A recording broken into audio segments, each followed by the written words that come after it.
जय हिंद दोस्तों, रक्षित खन्ना के चैनल में आपका स्वागत है। दोस्तों कैसे हैं आप? उम्मीद करता हूं कि आप अच्छे होंगे। दोस्तों आज के इस वीडियो में मैं बात करूंगा फैमिली यूनिट के बारे में। शिव गोपाल मिश्रा जी ने अपने टर्म ऑफ रेफरेंस भारत सरकार को दिए हैं। भारत सरकार से डिमांड करी है कि 8 सीपीसी में फैमिली यूनिट को 3.6 किया जाए। शिव गोपाल मिश्रा जी ने डिमांड करी है 3.6 फैमिली यूनिट की, और जो दूसरे संगठन है उन्होंने डिमांड करी है फैमिली यूनिट 5 की।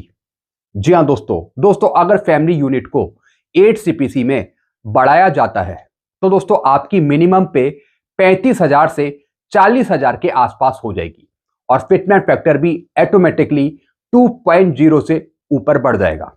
जैसा आपको पता है डीएडीआर के रेट के हिसाब से 1/1/2026 से जो भी आपका डीएडीआर होगा 60% के आसपास, तो उसके हिसाब से आपका फिटमेंट फैक्टर तो ज्यादा नहीं बन रहा, 2.00 से कम बन रहा है। यह बात शिव गोपाल मिश्रा जी को पता है, इसलिए डिमांड करी गई है कि फैमिली यूनिट को 8 सीपीसी में 3.6 किया जाए।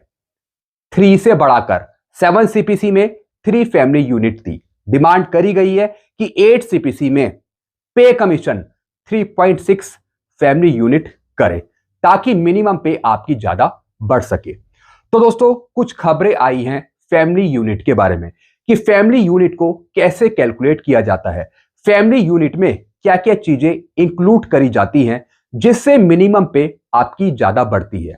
तो दोस्तों कुछ पॉइंट मैं आपको समझाऊंगा फैमिली यूनिट के, जैसे कि दोस्तों आप पीछे बोर्ड पे देख रहे हैं।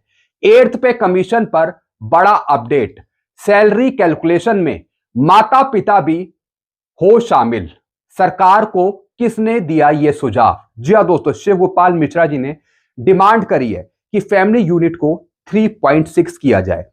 3.6 फैमिली यूनिट में माता पिता को भी इंक्लूड किया जाए 8 सीपीसी में मिनिमम पे बनाने के लिए। तो दोस्तों सारी कैलकुलेशन समझाई है कि फैमिली यूनिट किस तरीके से निकाली जाती है, फैमिली यूनिट में क्या क्या चीजें इंक्लूड होती है। एक चीज मैं आपको समझाऊंगा, फैमिली यूनिट में यूज होता है डॉक्टर एक्राइट फॉर्मूला। जी हां दोस्तों, कुछ आइटम्स दिए जाते हैं जो हमारे घर बार में यूज होते हैं, जैसे कि चावल, दूध, अंडा या फिर गेहूं, जो भी चीज हम यूज करते हैं घर में। तो दोस्तों जो उसकी प्राइस यूनिट होती है, पर प्राइस यूनिट होती है, उससे निकाली जाती है मिनिमम पे। तो दोस्तों 7 सीपीसी में मिनिमम पे थी 18,000 रुपए, और दोस्तों उसमें 3 फैमिली यूनिट इंक्लूड थी। लेकिन अब डिमांड करी गई है कि 8 सीपीसी में फैमिली यूनिट को 3.6 किया जाए। जो दूसरे संगठन है वो डिमांड कर रहे हैं फैमिली यूनिट 5 की, फैमिली यूनिट को 5 किया जाए 8 सीपीसी में। जैसे मैंने आपको बताया, जितनी ज्यादा फैमिली यूनिट होगी उसके हिसाब से मिनिमम पे उतनी ही ज्यादा बनेगी। अगर 3.6 फैमिली यूनिट ली जाती है 8 सीपीसी में, तो आपकी मिनिमम पे 35,000 से 40,000 के बीच में होगी। जी हां दोस्तों, अब दोस्तों पूरी जानकारी मैं आपको देता हूं फैमिली यूनिट के बारे में। वीडियो को पूरा देखेगा, अगर आप वीडियो को स्किप करेंगे तो जानकारी आपको प्रॉपर नहीं मिल पाएगी। वीडियो में आगे बढ़ने से पहले एक छोटी सी अपील मैं आपसे करूंगा, और अपील है चैनल सब्सक्राइब की। देखने में आया है कई पुराने पेंशनर्स हैं, नए पेंशनर्स हैं जो वीडियो तो देख रहे हैं लेकिन अभी तक उन्होंने चैनल को सब्सक्राइब नहीं किया, और ऐसे कितने पेंशनर्स हैं? 34%। तो दोस्तों मैं आपसे अपील करता हूं कि अगर आप बराबर मेरे वीडियो देखते हैं, अगर आपने अभी तक चैनल को सब्सक्राइब नहीं किया, तो फटाफट सबसे पहले इस वीडियो को भी देखने से पहले आप सबसे पहले चैनल को सब्सक्राइब कर लीजिए, ताकि आपको बेहतरीन जानकारियां, सारी जानकारियां, एडवांस जानकारियां आपको तुरंत मिल पाए। चैनल आप सब्सक्राइब करेंगे तो दोस्तों आपको आगे आने वाले वीडियो के नोटिफिकेशन भी ऑटोमेटिकली आपको मिल जाएंगे। तो सारी जानकारियां पाने के लिए आप सबसे पहले दोस्तों आप चैनल को सब्सक्राइब कर लीजिए। चैनल सब्सक्राइब करना या फिर वीडियो देखना आपके लिए फ्री में है, तो फटाफट चैनल को सब्सक्राइब कर लीजिए। चलते हैं दोस्तों, अब जानकारियों में आगे बढ़ते हैं। जैसे मैंने आपको बताया, मैं आपको बताने वाला हूं फैमिली यूनिट के बारे में। 8th पे कमीशन पर बड़ा अपडेट, सैलरी कैलकुलेशन में माता पिता भी हो शामिल, सरकार को किसने दिया यह सुझाव? जी हां दोस्तों, 7 सीपीसी में आपकी मिनिमम पे थी 18,000 रुपए, अब दोस्तों फैमिली यूनिट उसमें ली थी 3, लेकिन 7 सीपीसी में मिनिमम पे 18,000 बनाने के लिए माता पिता उसमें इंक्लूड नहीं थे। इस वजह से सिर्फ 3 ही फैमिली यूनिट थी। लेकिन अब डिमांड करी गई है कि 8 सीपीसी में फैमिली यूनिट को 3.6 किया जाए और माता पिता को इंक्लूड किया जाए। 8 पे कमीशन पर अपडेट। केंद्र सरकार ने 8वें वेतन आयोग को मंजूरी दी है। एनसीजेसीएम ने सुझाव दिया है कि सैलरी कैलकुलेशन में माता पिता को भी शामिल किया जाए, जिससे परिवार की यूनिट 4.2 या फिर 3.6 हो जाए। जेसीएम की डिमांड है 3.6 की, और जो संगठन है दूसरे, उनकी डिमांड है 5 फैमिली यूनिट की या फिर 4 फैमिली यूनिट की। वर्तमान में 7वें वेतन आयोग में केवल 3 सदस्य गिने जाते हैं। यह बदलाव माता पिता की कानूनी जिम्मेदारी को ध्यान में रखकर करने का प्रस्ताव है। वेतन आयोग में यूनिट की गणना खर्च के आधार पर होती है। जी हां दोस्तों, जैसा मैंने आपको बताया, पर डे यूनिट। जी हां दोस्तों, पर डे यूनिट किस हिसाब से घर में खर्चे चलते हैं, जो घर में आइटम्स यूज होते हैं, उसके प्राइस क्या है, उसके प्राइस यूनिट क्या है पर डे के, उसके हिसाब से मिनिमम पे निकाली जाती है। अभी मैं आपको आगे समझाऊंगा। केंद्र सरकार ने 8वें वेतन आयोग को मंजूरी दे दी है, जिसे अपनी रिपोर्ट देने के लिए 18 महीने का समय दिया है। जी हां दोस्तों, जो भारत सरकार के टर्म ऑफ रेफरेंस है उसमें लिखा हुआ है कि पे कमीशन के पास 18 महीने हैं। 18 महीने में पे कमीशन को अपनी रिपोर्ट सौंपनी है 8 सीपीसी की भारत सरकार को। इस बीच केंद्रीय सरकारी कर्मचारियों का प्रतिनिधित्व करने वाले national council joint consultative machinery NCJCM ने सुझाव दिया है कि 8वें वेतन आयोग न्यूनतम वेतन का निर्धारण 5 लोगों वाले परिवार मॉडल के आधार पर करे। जी हां दोस्तों, 3.6 फैमिली यूनिट तभी बनेगी जब टोटल पूरे 5 सदस्य लिए जाएंगे। जी हां दोस्तों, अभी मैं आपको आगे समझाऊंगा कौन कौन से सदस्य लिए जाएंगे, जिसमें बुजुर्ग माता पिता भी शामिल हैं। जी हां दोस्तों, 3.6 फैमिली यूनिट बनाने के लिए माता पिता इंक्लूड होंगे, तभी 3.6 फैमिली यूनिट बनेगी, ना कि मौजूदा मॉडल के मुताबिक जो सिर्फ 3 सदस्यों को गिनता है। जी हां दोस्तों, 3 फैमिली यूनिट को इंक्लूड ना करके 3.6 फैमिली यूनिट को इंक्लूड किया जाए। यह है डिमांड।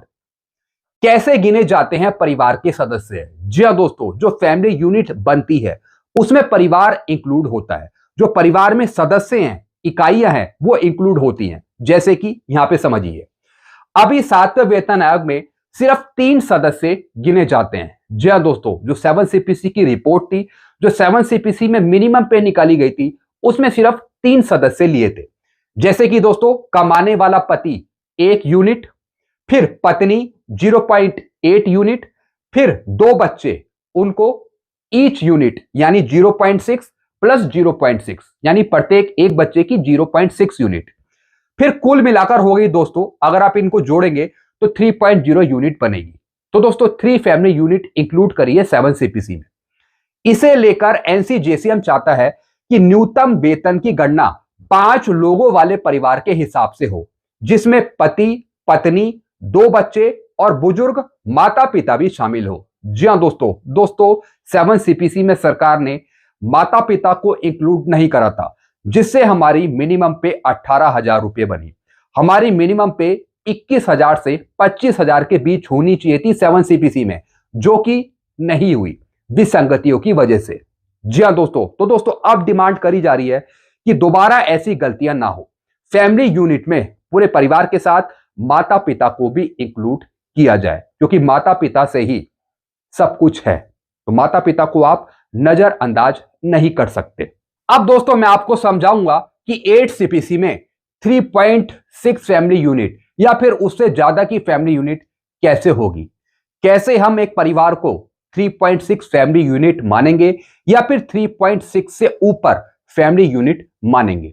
अब दोस्तों यहां पे देखिए, कमाने वाला पति या फिर बेटा, उसकी 1 यूनिट, पत्नी की 0.8 यूनिट, 2 बच्चे की यूनिट है 0.6 प्लस 0.6 और माता पिता की है 0.6 प्लस 0.6। दोस्तों अगर हम इन सब का टोटल करेंगे तो दोस्तों कुल मिलाकर ये 3.6 या फिर 3.6 से ऊपर की फैमिली यूनिट बनेगी। इन्होंने दिखाया है 4.2 फैमिली यूनिट। तो दोस्तों इसका मतलब है 40,000 से ऊपर आपकी मिनिमम पे। अगर 3.6 फैमिली यूनिट ली जाती है तो 35,000 के आसपास आपकी मिनिमम पे होगी 8 सीपीसी की। अगर 4.2 फैमिली यूनिट ली जाती है तो 35,000 से ऊपर यानी 40,000 तक आपकी मिनिमम पे हो जाएगी, 40,000 से ऊपर। फिर क्या लिखा है, एनसीजेसीएम चाहता है कि इस मॉडल को बदला जाए क्योंकि माता पिता की देखभाल सिर्फ नैतिक जिम्मेदारी नहीं बल्कि भारतीय कानून के मुताबिक कानूनी जिम्मेदारी भी है। जी हां दोस्तों, अब दोस्तों 8 सीपीसी में मिनिमम पे बनाने के लिए माता पिता को फैमिली यूनिट में क्यों इंक्लूड किया जाए, क्योंकि दोस्तों माता पिता भी एक बच्चों की जिम्मेवारी है। जिस तरीके से पति या फिर कोई आदमी बाहर कमाने जाता है तो दोस्तों उसके माता भी पिता भी हैं। तो दोस्तों माता पिता भी किसकी जिम्मेवारी है, आप जरा बताइए। जो बुजुर्ग माता पिता हैं वो किसकी जिम्मेवारी है? क्या आप उन्हें अकेले छोड़ सकते हैं? क्या आप उन्हें अकेले छोड़ेंगे? बिल्कुल नहीं। तो दोस्तों मेरा जहां तक सवाल है, मैं तो अपने माता पिता को अपने साथ ही रखूंगा, जीवन भर अपने साथ ही रखूंगा, उनकी सेवा करूंगा, उनका आदर करूंगा। तो दोस्तों उनकी यूनिट भी बनती है, उनकी भी यूनिट जरूर बनती है, लेकिन 7 सीपीसी में सरकार ने उनकी यूनिट नहीं ली थी। लेकिन अब डिमांड करी है कि माता पिता की भी यूनिट इंक्लूड हो, माता पिता को भी शामिल किया जाए। यह बिल्कुल सही डिमांड है, यही इन्होंने मांग करी है। फिर क्या लिखा है दोस्तों, वेतन आयोग में कैसे तय होती है यूनिट? भारत में 7वें वेतन आयोग के तहत परिवार की यूनिट की गणना मुख्य रूप से HRA, house rent allowance, CCA यानी सिटी कंपेंसेंट्री अलाउंस, परिवहन भत्ता ट्रांसपोर्ट अलाउंस और LTC leave travel concession allowance जैसी सुविधाओं के लिए की जाती है। जी हां दोस्तों वेतन आयोग में जो भी आपकी यूनिट काउंट होती है, फैमिली यूनिट काउंट होती है, उसका इंपॉर्टेंट रोल होता है सब जगह। फिर क्या लिखा है, यह गणना खर्च के हिसाब से होती है ना कि केवल जिम्मेदारी के हिसाब से। जी हां दोस्तों, जो फैमिली यूनिट इंक्लूड की जाती है वो प्राइस के हिसाब से सेट करी जाती है, जो खर्च है उसके हिसाब से की जाती है। क्योंकि दोस्तों जो आप घर बार में जो चीजें यूज करते हैं वो कहां से आती है? मार्केट से। उसके लिए पैसा खर्च किया जाता है, तो दोस्तों उसकी भी यूनिट बनती है जिसे हम बोलते हैं प्राइस यूनिट। फिर क्या है दोस्तों, इसका उद्देश्य यह अनुमान लगाना है कि सरकारी कर्मचारी के परिवार पर कितना अतिरिक्त खर्च पड़ता है। जी हां दोस्तों, जैसा मैंने आपको बताया, जो यूनिट्स काम करती हैं वो काम करती हैं खर्चे पर, और दोस्तों उसका भी एक्सपेंडिचर निकाला जाता है। खासकर महानगरों में रहने आने जाने और अन्य जरूरत पर स्टैंडर्ड यूनिट कैलकुलेशन। जी हां दोस्तों, अब दोस्तों इसका स्टैंडर्ड यूनिट कैलकुलेशन कैसा है जरा ये भी समझ लेते हैं। पति पत्नी कमाने वाला एक यूनिट, जी हां दोस्तों, जो कमा रहा है। फिर दोस्तों पत्नी ऑब्लिक पति गैर कमाने वाला या फिर कम कमाने वाला, उसका है 1 से कम यूनिट यानी 0.8 यूनिट। फिर दोस्तों प्रत्येक बच्चा, जी हां दोस्तों, अब जो उसके बच्चे हैं उनकी भी यूनिट है, वो भी दोस्तों उनकी आयु को देखते हुए 18 वर्ष तक, या फिर अगर वो निर्भर है तो दोस्तों उसकी 0.6 यूनिट एक बच्चे की। अधिकतम 2 बच्चे गिने जाते हैं एक परिवार में यूनिट बनाने के लिए। फिर दोस्तों माता पिता की यूनिट है 0.6 यूनिट। जी हां दोस्तों, माता पिता को भी इंक्लूड करा जाए 8 सीपीसी में मिनिमम पे बनाने के लिए, तो दोस्तों उनकी यूनिट है 0.6 यूनिट। चलते हैं दोस्तों अब आगे समझते हैं ये खर्च के हिसाब से क्यों है। जी हां दोस्तों, अब दोस्तों इसे हम खर्च के हिसाब से क्यों इंक्लूड करते हैं यह भी जानकारी इन्होंने दी है। 7वें वेतन आयोग की रिपोर्ट में स्पष्ट है कि unit system cost of living यानी जीवन यापन की लागत को ध्यान में रखकर बनाया गया है। जी हां दोस्तों, अब दोस्तों यूनिट सिस्टम को किसके आधार पर बनाया गया है? कॉस्ट ऑफ लिविंग के हिसाब से, यानी आम आदमी की जो जरूरत है। जी हां दोस्तों, आम आदमी को या फिर उसके परिवार को जो जरूरत पड़ती है चीजों की, तो उसके हिसाब से यूनिट तय होती है, उसके खर्चों के हिसाब से प्राइस यूनिट तय होती है। फिर क्या लिखा है दोस्तों, कमाने वाला व्यक्ति 1 यूनिट, खुद का पूरा खर्च वहन करता है। जी हाँ दोस्तों, अगर परिवार में कोई एक बंदा कमा रहा है तो दोस्तों उसकी पूरी 1 यूनिट कैलकुलेट करी जाएगी, उसकी 1 यूनिट है। फिर पत्नी की 0.8 यूनिट यानी एक से कम थोड़ी, फिर उसका खर्च पति से कम माना जाता है। जी हाँ दोस्तों, अब दोस्तों मेन जो कमाने वाला है वो पति है, एक आदमी है, तो उसका कहीं ना कहीं पैसा पत्नी भी लेती है, लेकिन पत्नी कमाती तो नहीं है ना कई बार, तो इसलिए उसे एक से कम रखा है, 0.8 तक रखा है, क्योंकि वह घर संभालती है, लेकिन फिर भी भोजन, कपड़े, चिकित्सा आदि पर खर्च होता है। जी हाँ दोस्तों, भले ही दोस्तों पत्नी घर संभाल रही है, लेकिन फिर भी वो कुछ काम तो करती है ना, जैसे दोस्तों कपड़े हो गए, भोजन बनाती है, कई बार दोस्तों वो परिवार को भी देखती है, तो पत्नी का भी अहम रोल है। लेकिन दोस्तों जो भी चीजें आ रही हैं तो उसका भी तो खर्च हो रहा है ना कहीं, तो दोस्तों इस वजह से पत्नी को 0.8 यूनिट दी है। फिर दोस्तों बच्चे हो गए 0.6 यूनिट, बच्चों का खर्च वयस्क से कम, शिक्षा, भोजन, कपड़े, इसलिए उनको 0.6 गिरा जाता है। जी हाँ दोस्तों, यानी दोस्तों बच्चों को यहां पे कम यूनिट दी है, अपने पिता या फिर अपनी मम्मी से कम। बच्चों को लिए दी है 0.6 यूनिट, क्योंकि दोस्तों जो बच्चों का खर्च है वो वयस्क से कम है, जो उनसे बड़े हैं उनसे कम है, जैसे कि दोस्तों शिक्षा हो गया, भोजन हो गए और उनके कपड़े हो गए। फिर यह जिम्मेदारी से ज्यादा वास्तविक खर्च अनुपात प्रोपोर्शनल एक्सपेंडिचर पे आधारित है। यह यूनिट सिस्टम खर्च के अनुपातिक मॉडल कंजप्शन यूनिट मॉडल पे आधारित है, जो NSSO national sample survey office के खपत सर्वेक्षण कंजम्पशन एक्सपेंडिचर सर्वे से लिया गया है। यह जिम्मेदारी से ज्यादा वास्तविक जीवन यापन लागत को ध्यान में रखता है। जी हाँ दोस्तों, इसकी कहीं ना कहीं दोस्तों कुछ कैलकुलेशन होती है, जिसके आधार पर यह सारी चीजें तय होती है। फिर क्या लिखा है, यदि पत्नी भी सरकारी कर्मचारी है तो दोनों अलग अलग यूनिट गिनते हैं, लेकिन HRA में समायोजन होता है। जी हाँ दोस्तों, HRA में उसे समायोजित कर दिया जाता है। लेकिन अगर परिवार में पत्नी भी कमाने वाली है तो उसकी भी 1 यूनिट गिनी जाएगी। अगर पत्नी कमा नहीं रही है तो उसकी गिनी जाएगी यूनिट 0.8 और उसकी पति की गिनी जाएगी 1 यूनिट। तो दोस्तों ये जानकारियां थी जो मैंने आपको समझाई हैं यूनिट के बारे में।